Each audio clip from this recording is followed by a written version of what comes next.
Ok, alors on va commencer le Zohar sur Parashat Kitissa. On est au début du Zohar sur Kitissa. Dans les éditions du Matok Mitzvash, c'est Daf Kouf Gimal. Dans les éditions anciennes, c'est Kouf Pezaïn Amotbet.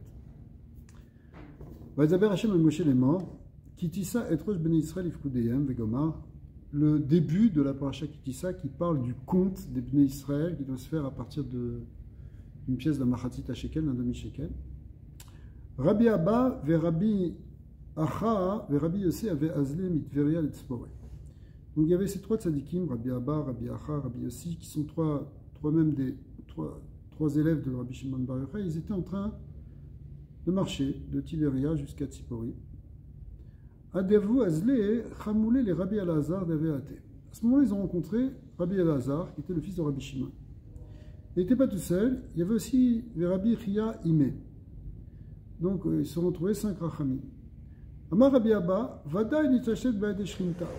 Alors Rabbi Abba, il a dit, c'est pas pour rien qu'on s'est rencontrés.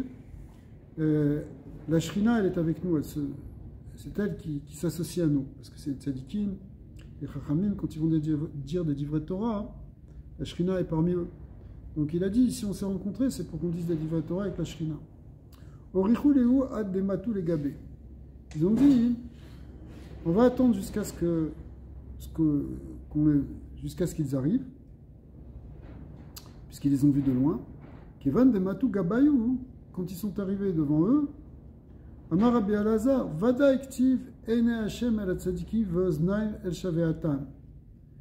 Rabbi Elazar, il s'est exprimé, il a dit ce verset des psaumes de Teilim 34, 16, qui dit les yeux de Dieu sont sur les tzadikim et ses oreilles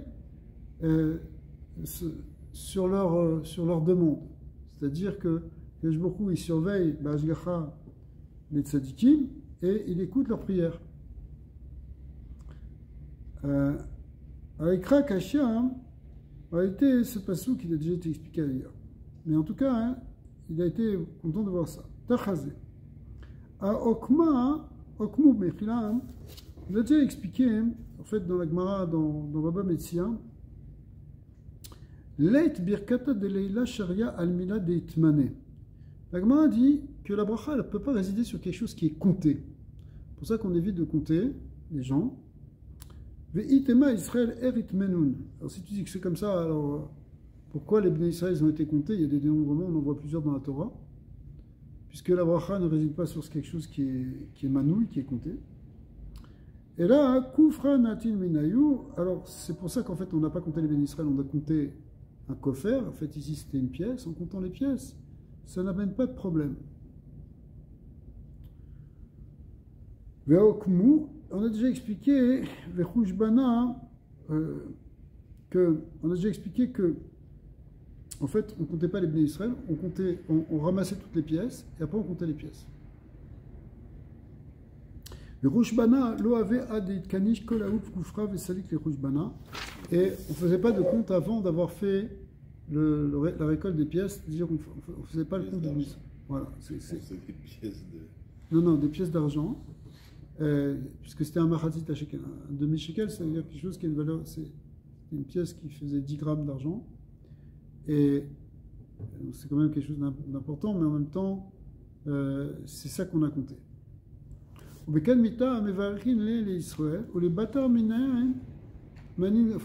Donc, comment on faisait le compte? D'abord, on faisait une bracha à Israël. Après, on faisait le compte des pièces. Et après ça, on refaisait une bracha à Israël. Parce que compter, c'est jamais très bon. On va expliquer pourquoi. Ishtakru Israël mitbachin bekadmita vesofa velosalik beon mutana. Et en fait, donc, il n'y avait pas de problème parce qu'ils étaient bénis au début, bénis à la fin, il n'y avait pas la mort qui pouvait les enlever.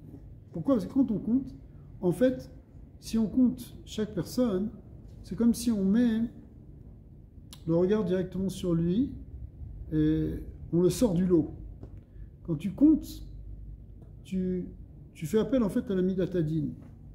La Midat de Din, elle, c'est elle qui fait... La Midat de Chesed, c'est on compte pas. La Midat de Din, c'est on est pointilleux, on compte. Donc comme on ne veut pas éveiller le Midat Adin sur les gens, qu'est-ce qu'on fait? D'abord on les bénit, ensuite on compte, non pas les gens, mais on compte les pièces, et après à nouveau on bénit les gens. fait dans un mariage et tout ça, il faut compter les Ou jours. même quand on fait un minyan, on veut savoir si on est 10. Oui, alors, en fait, justement, normalement, on compte pas. On ne dit pas 1, 2, 3, 4, 5, 6, 7, 8, 9, 10. On ne fait pas ça. Soit on Les croissants. on fait un pasouk, on dit un pasouk qui fait 10 mots, et c'est comme ça qu'on compte les gens. Pas en les comptant, mais en fait en comptant les mots du pasouk. Parce qu'à ce moment-là, il n'y a pas de nezek, il n'y a pas de problème. Et alors, la question que pose le Zohar, c'est pourquoi c'est si problématique de compter. Motana, Aïma, c'est le minyan. Pourquoi, Chas v'Shalom, le mot, elle peut venir dans le minyan? Ouais. Le Motana, ça veut dire les Negev, éventuellement même une épidémie, quelque chose de négatif qui peut sortir d'un compte. Et là, Begin de Birkata, le Sharia Beminyana. C'est parce que la bracha ne repose pas sur le compte. Kivan Istalak Birkata, Sitracha Sharia. Mais lorsque la bracha elle s'en va, puisqu'on compte et qu'il n'y a pas de bracha, alors c'est là que la Sitracha elle peut rentrer. C'est pour ça qu'elle peut faire un nezek. Begin car natlin kufra bepidiona. C'est pour ça qu'on prenait un pidion, on prenait une pièce en substitut des gens. Et salka ale minyana pour faire le compte dessus. Ve'aokmu ve'itmar. C'est déjà été expliqué, c'est déjà été dit. En d'autres termes, on ne veut pas compter les gens parce que compter ça enlève la bracha. Et quand tu enlèves la bracha, alors c'est pas bon, ça enlève la protection. Donc les forces négatives, elles peuvent attaquer à ce moment. C'est très rare. Donc qu'est-ce qu'on faisait? On bénissait d'abord pour protéger le Israël, et après, on comptait les pièces.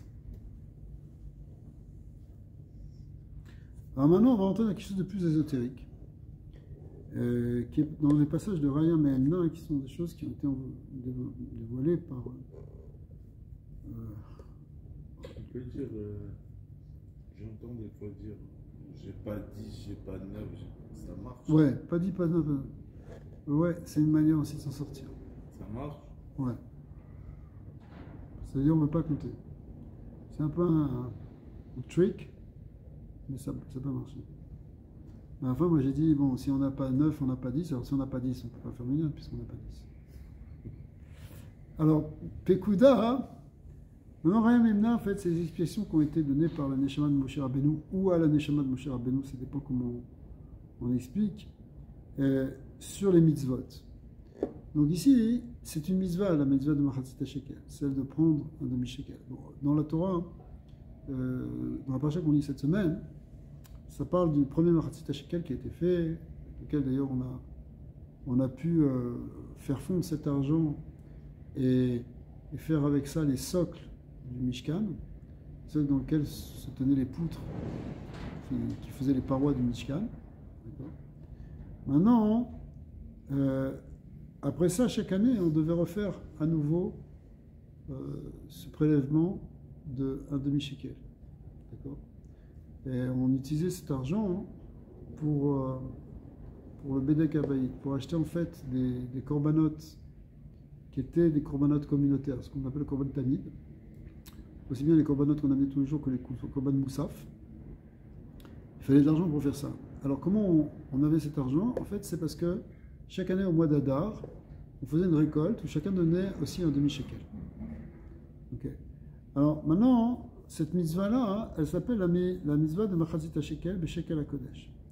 Raya Me'emna, Ma'an Machatzit HaShekel. Raya Me'emna, c'est-à-dire Moshe Rabbeinu, quel est le Machatzit HaShekel? Iyu Kigon Chatziaï. Alors, je vais expliquer maintenant ce demi-shekel. Il est comme ce qu'on appelle, comme on dit aussi, Chatziaïn, le demi-e. C'est quoi le demi-e qu'il y a dans le Shem Yud-Kevavke? Pourquoi? Veda va me motza bel shneihin avana mishkalaba dayud. Alors c'est un zohar extraordinaire qui fait reposer tout sur le Shem Yud-Kevavke. Le nom d'Hachem c'est Yud, ensuite un E, ensuite un Vav, ensuite un E. Donc on a deux E. Alors l'image qui est donnée ici, c'est que les deux E correspondent aux deux plateaux de la balance. Vous savez, les balances qui sont comme ça, là, avec une barre au milieu, et il y a deux côtés avec deux balances. Alors les deux balances, Les deux plateaux de la balance, c'est les deux et du tétragramme. Maintenant, le Kav Emsaï, l'axe de la balance, ça correspond à la lettre Vav, qui sépare justement les deux et. D'accord? Parce que dans le Shem Kevavke, il y a le et, ensuite il y a le Vav et ensuite le et. Donc entre les deux et, il y a le Vav. C'est quoi? C'est l'axe de la balance. Balance roventale. Et maintenant, c'est quoi le Yud? Le Yud, c'est le poids qu'on utilise pour peser. Comment on fait pour peser avec ces vieilles balances de l'époque? On met de la nourriture, on met des poids et on voit quand c'est équilibré, bah, ça veut dire que ce que tu as mis comme nourriture ou comme marchandise, ça correspond à ce poids-là. Si tu mets un poids d'1 kilo, en face de ça, tu vas avoir 1 kilo. Alors, ce poids qui avant était... Bon, nous, on a connu dans notre jeunesse les poids en fonte, qui étaient comme ça en métal, mais pendant des milliers d'années, hein, ces poids étaient faits avec des pierres. Et des pierres qui servaient à la mesure. Alors cette pierre qui sert à mesurer, on sait que cette pierre a toujours le même poids, exactement. Donc elle sert d'étalon, elle sert de mesure. Et cette pierre, alors dans la symbolique du Shem Yud Kevavke, elle correspond à la lettre Yud. Donc on a le Yud, c'est la pierre. On a les deux plateaux de la balance, c'est les deux et on a la balance elle-même, c'est le Vav. D'accord? Donc on a vu ici cette chose extraordinaire que la balance qui sert à peser, à peser, parce que il faut comprendre d'ailleurs que ici c'est qu'on parle de Machatit à Shekel, on parle d'un Shekel. Shekel, ça veut dire c'est comme aujourd'hui, même en hébreu, même en Israël aujourd'hui, Shekel c'est la monnaie. Mais avant d'être la monnaie, le mot Shekel il veut dire peser justement, Ishkol.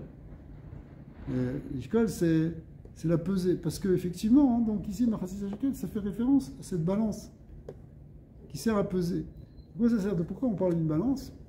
Parce que le monde, comme dit le Rambam, comme c'est marqué dans les Gemara, il est comme posé sur une balance.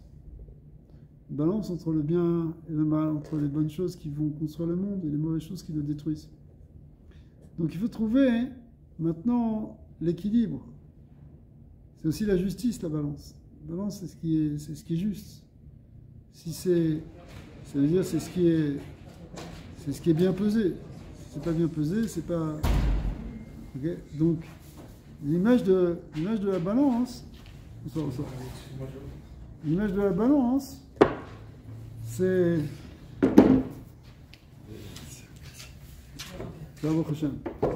l'image de la balance, c'est aussi l'image de la justice. On est d'Afkouf et dans Parashat Kitissa sur le Zohar.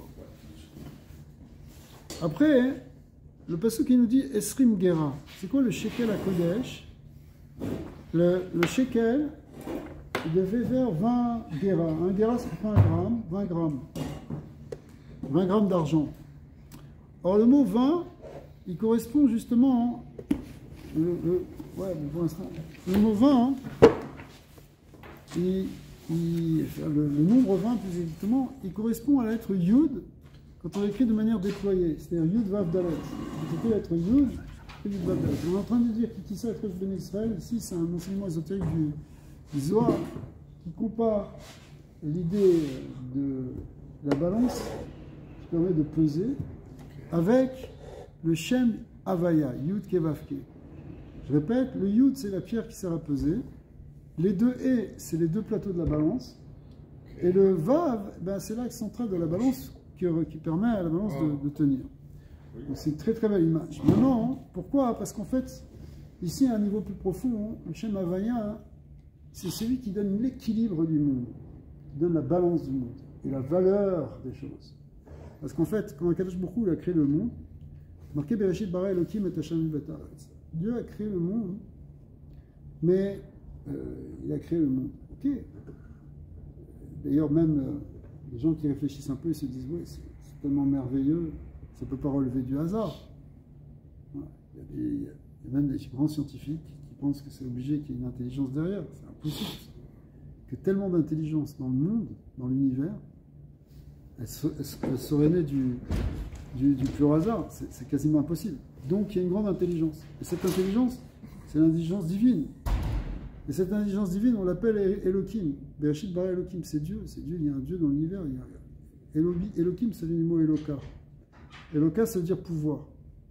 Donc ça veut dire, il y a un pouvoir, il y a une sagesse, il y a quelque chose qui est intelligent, qui a ordonné tout ça. Ok. Maintenant, le problème, c'est que ce qui manque, c'est de savoir pourquoi Hachem a créé le monde. On peut savoir que Dieu qui a créé le monde, qu'il y a une grande intelligence dans le monde, mais c'est quoi les choses? Pour ça, il a fallu qu'au mont Sinaï soit révélé le nom Yud Kevavke.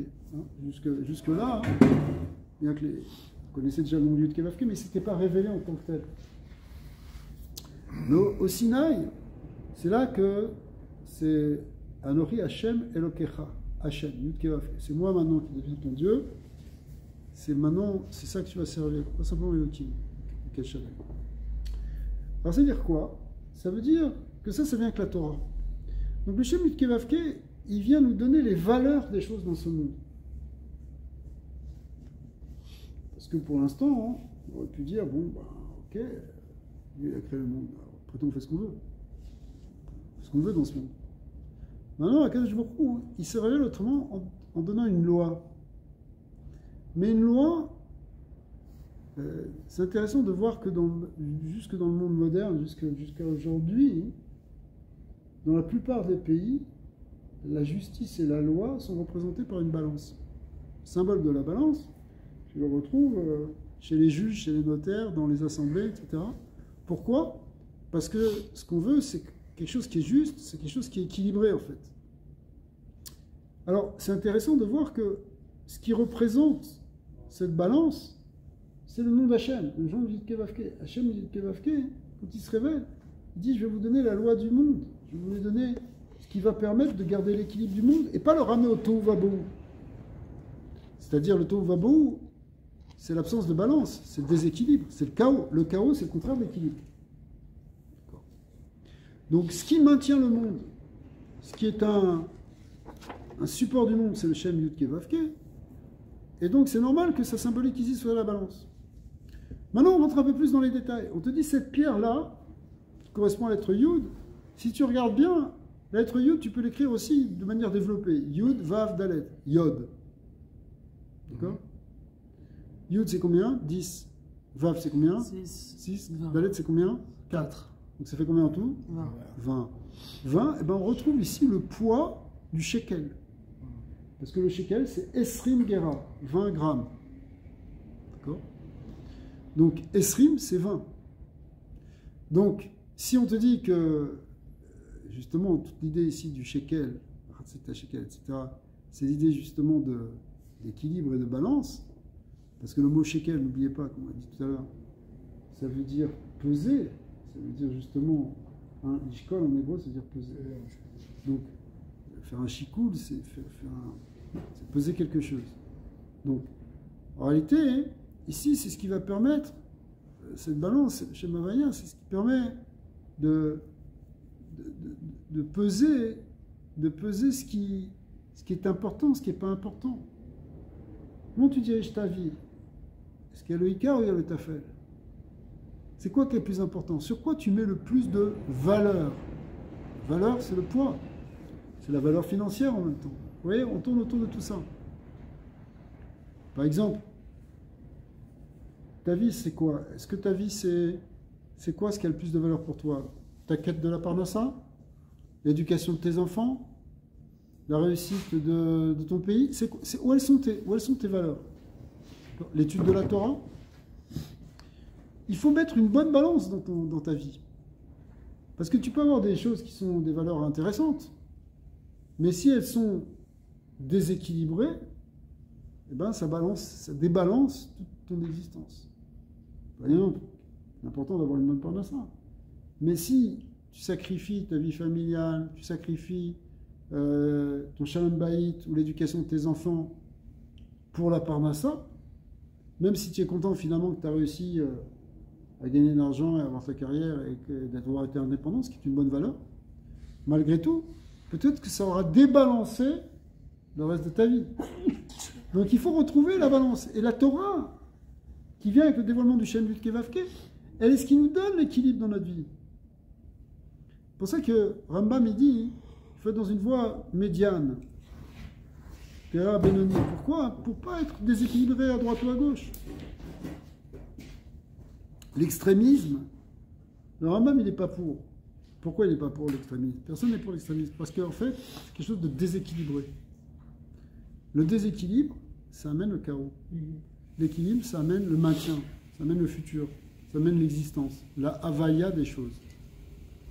D'accord? Alors revenons. Esrim gera shekel da yud, ashir lo yarbe da amuta de memsaïta. Le riche ne doit pas en rajouter. Tu aurais pu dire que dans ce compte-là, même à Pipchat, on est d'Afkouf et. À Pipchat, tu aurais pu dire, bah ouais, bon, écoute, lui il est riche, il va pas donner un demi-shekel. C'est ridicule. Le gars, c'est un milliardaire. Il va donner un demi-shekel pour être coffert nafcho, pour protéger son âme, pour acheter son âme et pour qu'on le compte lui, mais peut-être qu'il vaut beaucoup plus. Le gars, il s'appelle Bill Gates. Il ne va pas donner un demi-dollar. Il donne un demi-milliard de dollars. Ça fera plus de sens, non? Non. À Achir le Yirbe, tout le monde devait donner de la même manière. Parce qu'en réalité, alors on explique ça, hein, parce que en réalité, ce qui compte ici, c'est pas la valeur financière de la personne. C'est même pas sa valeur intellectuelle, qui pourrait varier entre un grand chacham et quelqu'un qui serait beaucoup plus simple. C'est pas non plus sa valeur physique, parce que quelqu'un qui aurait une force de travail plus grande qu'un autre, qui compte. Dans la Russie soviétique, on mettait en valeur les gens qui avaient une force physique de travail extraordinaire. Okay. Dans tous les systèmes communistes qui sont été apportés d'ailleurs en Israël, dans les kibbutzim au départ, c'est Avoda, comment s'appelait le terrain? C'était Avoda, travailliste. Okay. Travailliste en Angleterre aussi, le Lebo. Pourquoi? Parce que la valeur du travail, c'est une grande valeur. Quelqu'un qui donne une force du travail, il change le monde, il renforce son pays. Okay. On ne parle pas de cette valeur-là, on ne parle pas de la valeur intellectuelle, de la valeur financière. On parle de la valeur de l'être. Ici, un juif, c'est un juif. Un Ben Israël, c'est un Ben Israël. Il a une neshama qui est finalement comparable à toutes les autres neshamot. De ce point de vue-là, ça vaut autant. Ça ne veut pas dire qu'il ne peut pas avoir des facultés différentes de l'autre. Lui, il va être plus intellectuel, lui, il va être plus facham, lui, il va être plus ce que tu veux. Il va avoir des meilleures midotes. Mais ça, neshama, c'est une neshama. Ce qu'on compte ici, c'est une neshamot. Donc chacune a le même prix, d'une certaine manière. Ok? Au Chaba. Avec. Chacune a le même prix. Alors, ici, ça représente le Hachir, ça représente ce qu'on appelle Amouda de Msaïta, c'est-à-dire le Sphirot, ça correspond à Zeranpin, Tiferet, le Vav. Le Yirbe à la SR. Alors, il ne faut pas donner plus que 10 grammes, hein, 10 guéras. Vachi Itmar, Besefer Yetzira, Eser Sphirot Blima, Eser Velo Achad Asa. Donc, quand on dit ici que le riche ne devait pas donner plus que 10, ça fait référence au secret des Sphirot, dont il est dit dans le Sefer Yetzira, attribué à Avraham Avinu, que les Sphirot sont au nombre de 10 et pas 11. Il y a des gros soldats dedans. Mais Vadal le Yamit, par contre, le pauvre ne doit pas diminuer. Dat Sadik, ça correspond sur la Yesod. Le Yamit, mais Esser, il ne doit pas faire moins que 10. Kema de Amar, Esser Velotesha, comme c'est toujours marqué dans le Sefer Yetzira, que c'est 10 et pas 9. C'est une expression, une double expression qui est marquée dans le Sefer Yetzira pour dire qu'il y a 10 Sphirot, 10 et pas 11, et 10 et pas 9. Alors, pourquoi 9? Parce qu'on aurait pu croire qu'on ne compte pas Keter, et donc il n'y aurait que 9 Sphirot. Il n'y a pas 11 parce qu'on aurait pu croire qu'on compte aussi Da'at, mais en réalité, si on compte Keter, on ne compte pas Da'at. Donc il n'y a que 10 Sphirot. Ici, ça représente l'idée que justement, c'est symbolique ici du 10 qu'on retrouve dans ce Machatzit HaShekel qui faisait 10 guéras. Mais Machatzit HaShekel, c'est Yud. Et effectivement, ce Machatzit HaShekel, cette pierre, elle correspond à l'être Yud, comme on dit que la pierre qu'on met dans la balance. c'est la lettre Yud. Amar le Raya Memna, Malach Ant Beshamay. Elle lui a dit, Raya Memna, toi, Moshe Rabbeinu, tu es un ange dans le ciel. Ve Rachim Ant Mimarer. Ça veut dire, tu es aimé par ton Créateur. Leit Tava Bechol Inun Milin Yakirin de Yafkin Mipumar. C'est pour ça que c'est pas extraordinaire pour toi de sortir tous ces secrets de la Torah de ta bouche. Dea Mani Malka Obara de Malka, parce que celui qui est le roi ou bien le fils du roi, et toi tu es comme un prince par rapport à Hachem. Leit Tava de Nafik Meraglin Mepatoré. Si tu prends un roi ou un prince, tu t'étonnes pas qu'il ait sur sa table des diamants. Parce qu'il est immensément riche. Alors toi aussi, il y a des trésors qui sortent de ta bouche, parce que c'est un grand saut de dire ici que le Mahazit HaShekel, la symbolique de la balance, c'est comme le chêne du Kevavke. Merci beaucoup. C'est quelque chose qui est extraordinaire. Mais c'est extraordinaire, pas si on sait d'où tu viens, toi, Moshe Rabbeinu. Puisque c'est Moshe Rabbeinu lui-même, alors, c'est la cavote, puisque c'est Moshe Rabbeinu, il a une dimension extraordinaire. Alors Marley, il a dit Et Kehan et Mimariatir. Il a dit c'est pas le moment pour l'instant de dire plus. Alors ils ont dit Emma Ant Adzinacha. Ils ont dit dis quand même quelque chose. Tu diras quelque chose plus tard. Bon,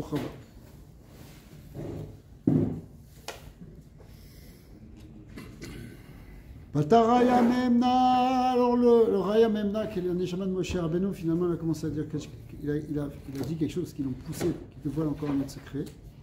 Il a dit Pekuda Batarda le Kadesh et Chodesh. La mitzvah qui est marquée juste après, donc il dit ça, c'est Kiddush HaChodesh, de sanctifier le nouveau mois.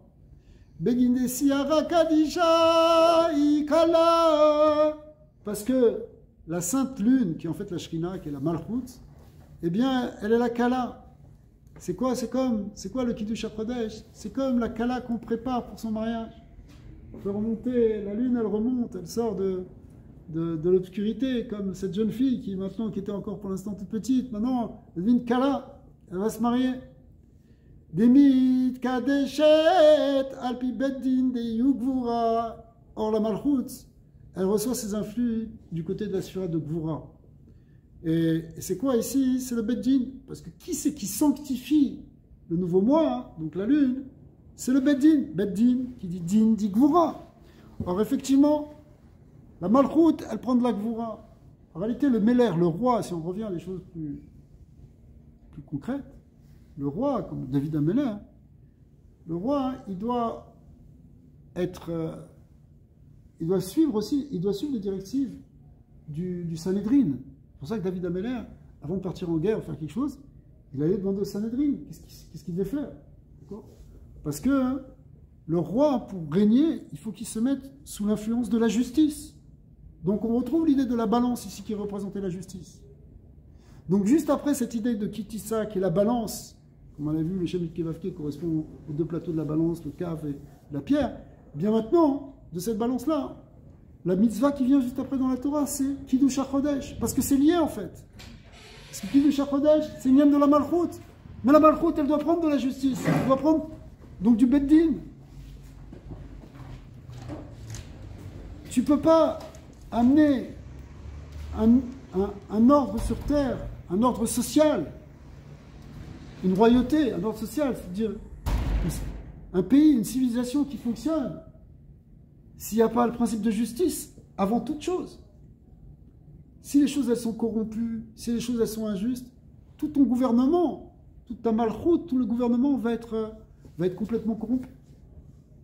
Si les lois à la base, elles sont faussées, si le système des juges, il est faussé par des tendances déviées de ces juges. Et c'est ce qu'on voit beaucoup dans le monde aujourd'hui, dans le monde occidental. Une justice qui a dévié par rapport à son origine, qui est le fait d'être juste. Comme on a vu, la justice, c'est le riche ne donnera pas plus, le pauvre ne donnera pas moins. À un moment, pour être juste, ce qui est vrai, que tu sois riche ou pauvre. D'accord? Mais si on donne préférence toujours aux pauvres, on donne préférence toujours à ceux qu'on pense être les victimes. D'accord? C'est ce que tu vois. Ah, lui il a volé, lui il a tué parce qu'il s'était drogué, mais c'est pas de sa faute, c'est parce qu'il a eu une enfance malheureuse. C'est-à-dire en fait il n'est pas responsable. Il n'est pas responsable parce qu'il est une victime. Et parce qu'il est une victime, on lui excuse tout. Mais dis-moi, tu es un assassin, tu es un voleur. Oui, mais c'est pas de sa faute. Parce que c'est une victime du système, une victime de la société. Alors tu es une victime de la société.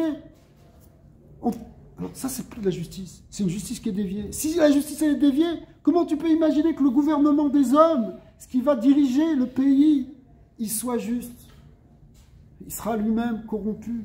Il sera lui-même dévié dans ses valeurs. Parce que la justice elle-même, le système des juges, il a été faussé. Et c'est ça le remède ici qu'il y a entre la mitzvah de Machatzita Shekel et la mitzvah de Kiddush HaChodesh, qui a priori, on n'a pas vu le rapport, mais le Zohar il rentre dans ça. Il dit le principe de la justice, on cite le principe de la malchoute. Ou le bâtard des Trasé Seira, des Yote Leora. Une fois que la lune commence à briller, elle commence à donner de la lumière, c'est le début du mois. Mais on lui fait une bracha, parce que la malchoute, le gouvernement des hommes, il doit être béni d'en haut, sinon ça ne marche pas. Si on pense qu'on va faire que notre système à nous et qu'on se coupe de la transcendance, ça ne marche pas. Regardez en Eretz Israël, il faut que le gouvernement il dise Bezrat Hashem, qu'il dise Bessiata Dishmaya, il faut qu'ils aillent voir les tzadikim, les chassidim, les chachamim. Sinon, tu veux faire tout ce que tu veux, mon ami, si tu n'as pas la bracha, tu t'en sors pas. C'est pour ça que Mevarer Aléa, il faut faire Kiddush HaChodesh, il faut bénir la lune pour bénir la malchoute. Baruch ata Hashem Elokeinu melech ha'olam asher b'ma'amaro bara shchakim v'arpiv kol seva. C'est la bracha de Kiddush HaChodesh. C'est-à-dire qu'à Kadosh Baruch Hu, on le bénit pour qu'il bénisse en réalité. C'est-à-dire on fait une tila pour qu'il bénisse tous les éléments qui sont dans l'univers. Que toutes les tzivam hashamayim, c'est-à-dire les armées célestes, c'est-à-dire toutes les forces du monde, elles soient bénies par la bouche de Dieu. Comment tu veux diriger? Comment tu veux conduire quelque chose s'il n'y a pas cette bracha qui vient d'en haut? Eh bien dans les choses célestes, dans les choses spirituelles, ou bien dans les choses matérielles. ובמי מתקדשת ומתברכת בתפארת בגין דיוע תרד תפארת לעמוס בתין. Il faut que la Malchout elle soit bénie par Tiferet. Tiferet c'est l'harmonie, il faut qu'il y ait une force d'équilibre, il faut qu'il y ait une sagesse. Tiferet c'est la sagesse équilibrée, c'est le Derer Benoni dont on parlait du Rambam.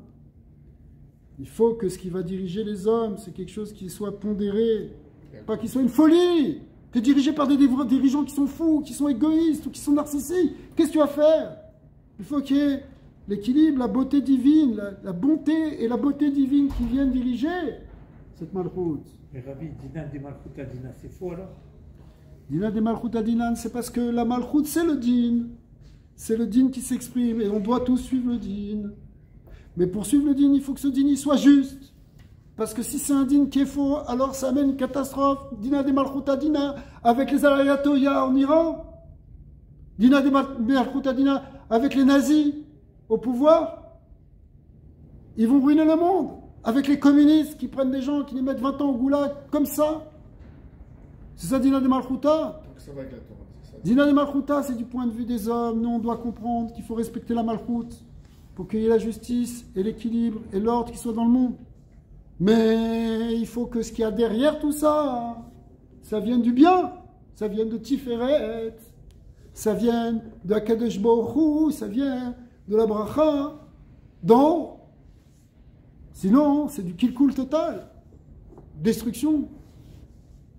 Dina de Malchuta Dina, tu vas faire la guerre en Ukraine et en Russie. Pour qui? Pourquoi? Pour des fous. Ok?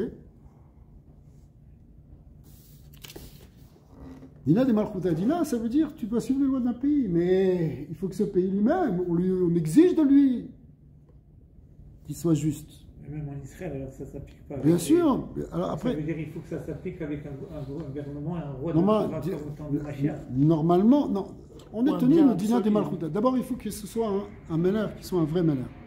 Mais bon, après, c'est des dînes. Mais le principe de Dina de Malchuta, il vient hein, que nous, on doit suivre la Malchut. Mais maintenant, là, on ne parle pas de ça. On parle de comment tu établis la Malchut, comment la Malchut, elle doit être construite. Il faut qu'elle soit construite selon le principe de la justice et de la Rachamim. Différent, les deux. Sinon, alors, c'est la Malchut de quoi des fascistes ou des anarchistes. Qu'est-ce qu'on va faire?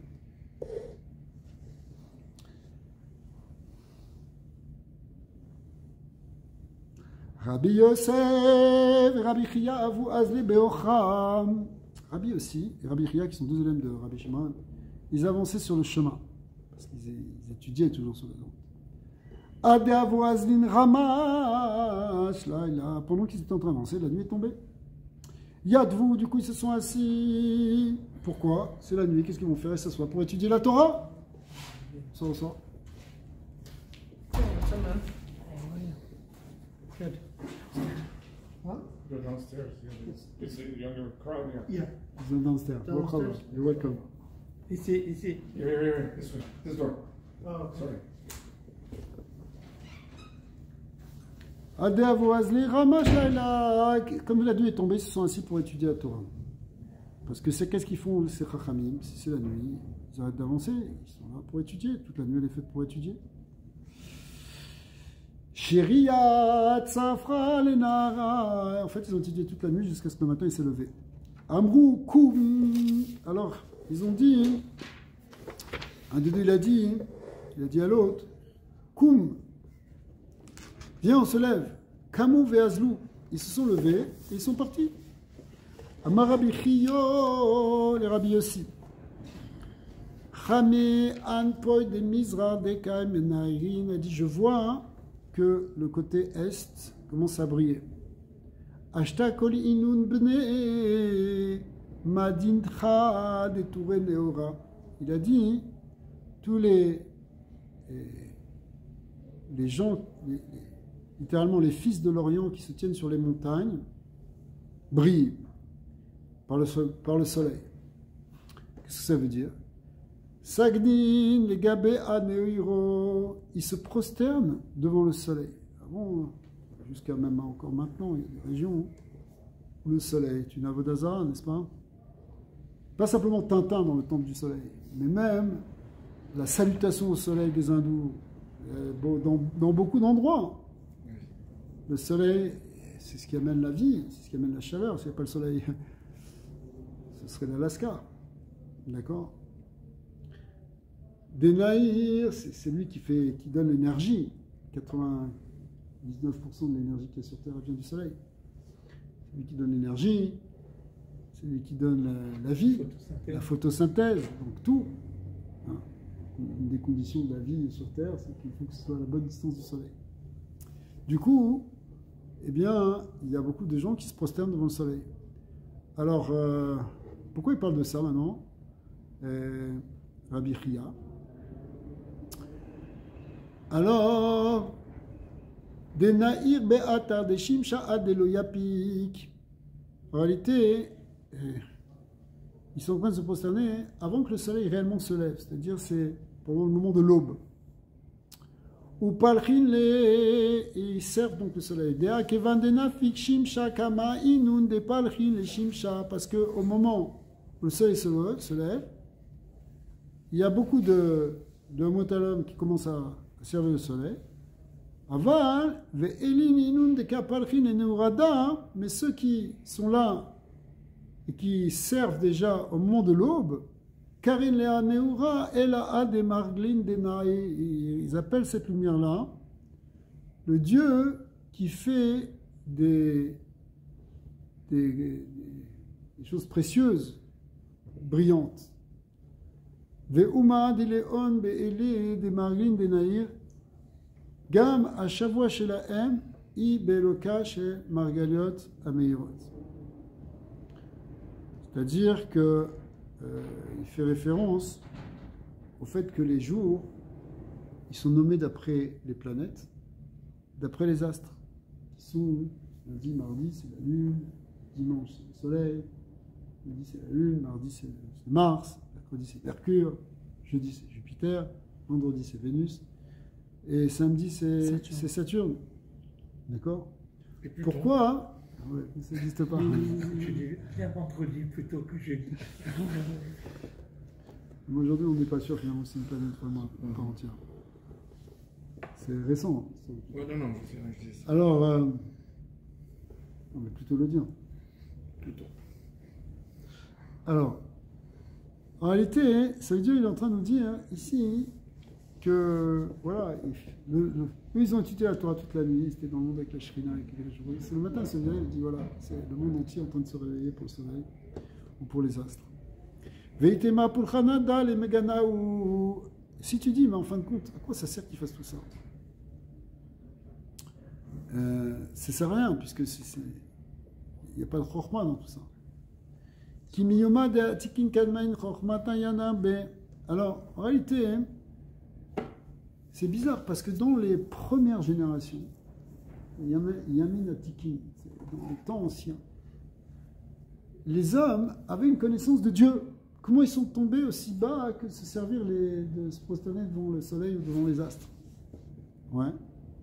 Bezimna, de Shimsha Nair Adlo Yipok, Bizman Shemesh Meir Adain Beove Arekia, Terem Shetsu Guf Hasheman Leavir Ola, ou Memana de Nafik Hashimsha. En réalité,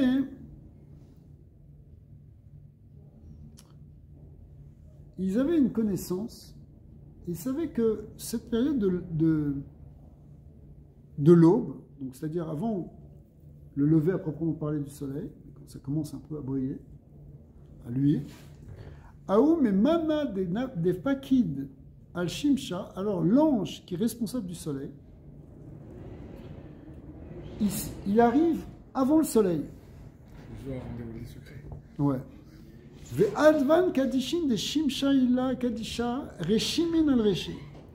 Et cet ange, sur son front, sont gravés les 42 lettres du Shem Kadosh qui dirige justement tout ça. Ou becheile de inun advan patar lechol kave shemaya.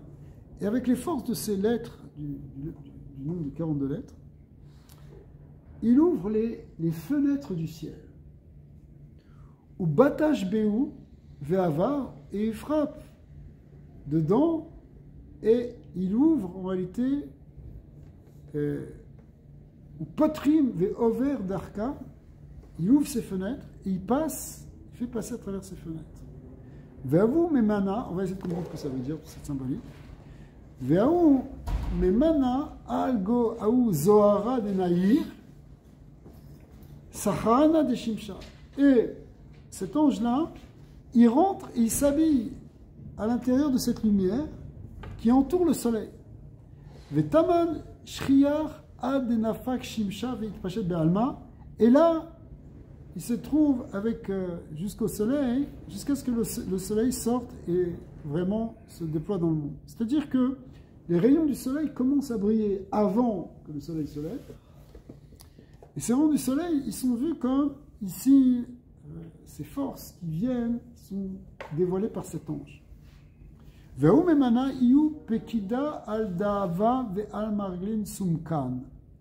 Et cet ange-là, il est responsable de l'or et des pierres précieuses rouges, comme les rubis. Shem Mitzad Agvura, parce que le rouge, c'est du côté de la Gvura. Kemoshikatuv Mitzafon Zav Yaate. Donc tout le côté du Tsafon, de la Gvura, du rouge. Veinun Parchin Yaoud Yukna de Taman. Et alors en fait, ces orientaux-là, ils servent en réalité cet ange-là qui est responsable en fait des richesses. Au Benekudin, Vesimanin, de Yarte Mikadmae Miyomatika. Et les Nekudot et les Simanim qu'ils ont hérités de ces temps anciens. Azlue Veadu Nekudin de Shimsha le Mishkar Atrin de Dava Umari. Ils vont, et avec ça, ils vont et ils savent quels sont les endroits où on peut trouver justement les trésors. C'est-à-dire que c'est une avodah zara qui avait un but. L'avodah zara de servir ce soleil, en réalité, c'était pour trouver des forces, pour trouver où étaient cachées les richesses. Amarabi aussi, Ad kama yun pulchanin sagiin ela be'alma. Ad matan yu avdei avodah zarot meruben dalal. Il a dit jusqu'à quand il va y avoir comme ça de la avodah zara dans le monde? Ouais. Ouais. Jusqu'à quand? Ouais. Et Dea shikra le kayemu le kayema. Parce que ce sheker est l'origalim. Il ne tient pas. Velama mit kamim kol karzman. Comment c'est possible que ça a duré si longtemps? Ici, il y a quelque chose qu'on voit hein, où il parle, le Zohar, il parle du lien de Avodah Zara. Mais en réalité, hein, c'est la même chose que ce qu'on a vu avant. C'est-à-dire que on veut un monde, ça le lien de Kiddush HaChodesh. Kiddush HaChodesh, qu'est-ce que tu es en train de faire? Tu fais une bracha sur la lune. Mais est-ce que tu es mieux hein, que quelqu'un qui se prosterne devant le soleil, qui se prosterne avant que le soleil vienne, quand le soleil commence? Ceux qui se prosternent pendant l'aube, bah ça ressemble, les Avdi, à ceux qui font une bracha quand la lune, elle commence à briller. Au début où elle brille, la lune. Eh bien lui, au début où le soleil brille, il fait la même chose. Alors quoi? Sauf que nous, on a dit quelque chose de complètement différent. Pourquoi on fait ça? C'est pour amener la malchoute divine dans ce monde, pour amener la shrina, pour amener la malchoute dans les hommes, qui soit selon la justice, qui soit selon la paix, selon l'harmonie, selon le Shanyut Kevavke. Mais eux, ils font cette bracha, ils se prosternent devant le soleil qui pointe, devant l'aube. Ces orientaux, ils se prosternent devant l'aube parce qu'ils veulent trouver aussi la gvura, aussi la malchoute, mais pas ça, la richesse. Ils cherchent le pouvoir, ils cherchent la puissance. Poubelle, Tape des voitures.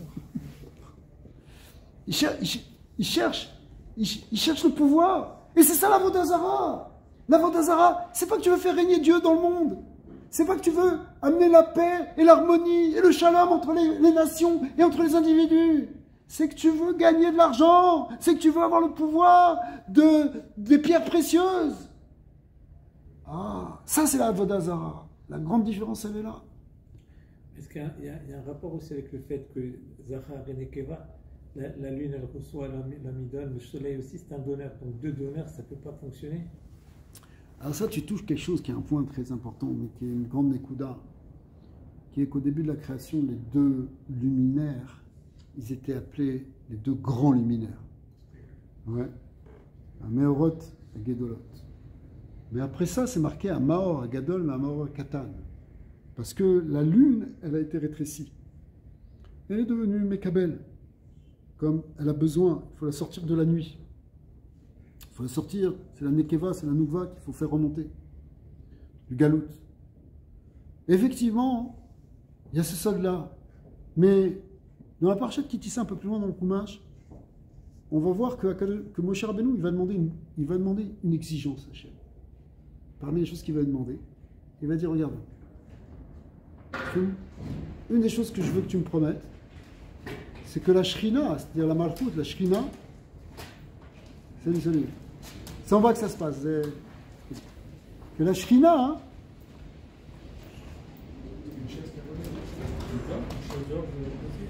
Non, c'était comme un truc de orange. C'est quoi? Les écravades. pas s'envoler, ça décolle avec les oranges. Alors, Les pierres précieuses. c'est que À force de la lune, ça. La lune elle-même.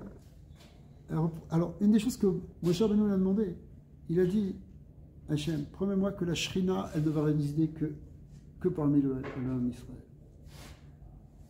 C'est quoi? La Shrina, c'est le côté féminin. C'est le côté de la Shrina, c'est la Malchut, c'est Dafka, hein, la lune. Ça, c'est pour Israël. Pour les nations, elles vont rester avec le soleil. Même ceux qui comptent après la lune, ils sont attachés au soleil. Pourquoi ils sont attachés au soleil? Parce que, au fond, c'est ça. On veut le pouvoir du soleil, on veut la force lumineuse, on veut la puissance. C'est un peu d'honneur. Alors que la lune, elle est dans sa faiblesse. La lune, elle est dans sa faiblesse. Elle-même, elle reçoit du soleil. Oui, mais à un moment, elle va briller, elle aussi. Mais elle va briller une fois qu'elle est passée par toutes les étapes. La Nekeva, après, elle va venir aussi grande que le soleil. La lune, elle va briller autant que le soleil. Ça veut dire quoi, elle va briller autant que le soleil? Ce principe féminin, il va être aussi grand. Mais il est passé par toutes les étapes. L'homme Israël, il est passé par toutes les étapes, après il va briller comme un soleil. Yaakov Avinu, il est comparé aussi au Shemesh. Mais en attendant, qui c'est qui a pris la force du soleil? C'est Esav. Et Yaakov Avinu, la force de la lune. Oui, nous on est la force de la lune. Et la lune, c'est une faiblesse. Oui, mais c'est de cette faiblesse que va naître la grandeur après. C'est parce que quelqu'un il a eu la nava de passer, de traverser tout ça. Les Israéliens sont devenus les Israël parce qu'ils ont traversé Mitzrayim. Ils sont passés 210 ans d'esclaves. Comme la lune qui était dans l'obscurité. Après elle est remontée. Mais ils étaient en esclaves où? Dans un pays où le soleil il était un des dieux majeurs, l'Égypte. D'accord? C'était des civilisations solaires. Or, Israël, lui, c'est la civilisation lunaire. Celle qui vient du côté féminin. Et c'est ça que Moshe Rabbeinu l'a obtenu. Effectivement, cette Shrina, elle va rester avec nous. Elle ne va pas partir ailleurs. Elle va garder avec nous, elle va rester avec nous. Alors ici, c'est ça, Machatzita Shekel. Tu comptes une petite pièce. Le Chatzita Shekel, on explique à Chassidut. Pourquoi c'est Chatzi?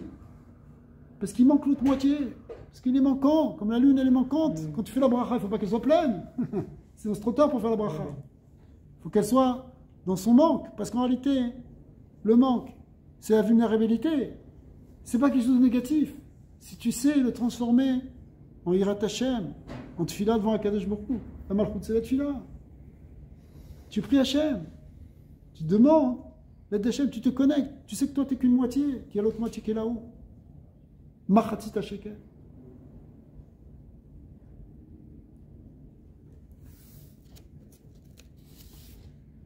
Baruch Adonai l'olam, amen ve amen.